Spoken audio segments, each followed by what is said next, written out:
Assalamualaikum dan salam sejahtera. So, saya Dezah Ahmad, founder Ilham Trader Network. Video ni saya cerita tentang big trader. Kalau big trader nak buy sesuatu pair, saya lebih fokus pada forex. Dia orang tak akan buy pada harga semasa. Maksud dia orang tak akan buy pada harga yang mahal. Mustahil lah kalau kita nak beli harga mahal. Tak kisah walaupun kita retail trader ke big trader, kita tak akan beli pada harga yang mahal. Itulah konsep supply and demand kan. Okay. Kalau dia orang nak buy, sebab macam saya katakan pada video sebelum ni, dia orang yang menggerakkan market kan. Dia orang yang menggerakkan market. Dia orang tak kisah pun market tu uptrend ke downtrend, dia orang tak kisah pun, tu orang menggerakkan market. Tapi kalau dia orang nak buy, macam saya kata dia orang tak akan buy pada harga yang mahal. Dia orang akan buy pada harga yang murah. Okey, di sinilah manipulation tu berlaku.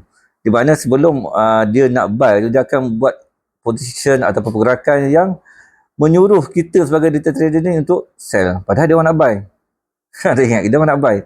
Tapi bila kita sell, dia akan buat manipulation, menunjukkan contoh breakout lah, breakout support lah, ataupun breakout demand breakout demand become support, demand become supply demand, betul?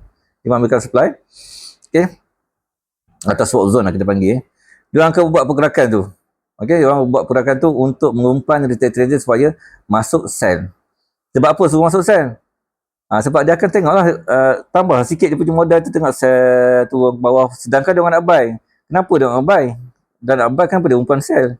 Macam saya kata tadi lah, sebab dia nak buy takkanlah pada harga yang mahal ataupun harga semasa, mesti dia nak buy pada harga yang murah. Dengan retail trader dah masuk sell kat situ, dengan stop loss pun banyak kat situ, dia pun kutip lah stop loss tu sebagai dia punya liquidity untuk menaikkan pergerakan market. Okay. Sebab gerakan dia orang ni bukan calang-calang punya gerakan. Gerakan dia orang ni besar. Okay. Saya ada cerita tentang ni dalam supply and demand, ebook supply and demand dan juga support resistance pada link di bio. Dan ilmu yang tentang big trader ni adalah ilmu yang agak dalam.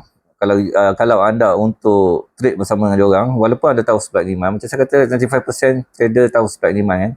Okay. So, itu saja tentang video ini, bagaimana cara untuk big trader buy. Okey. Assalamualaikum dan salam sejahtera.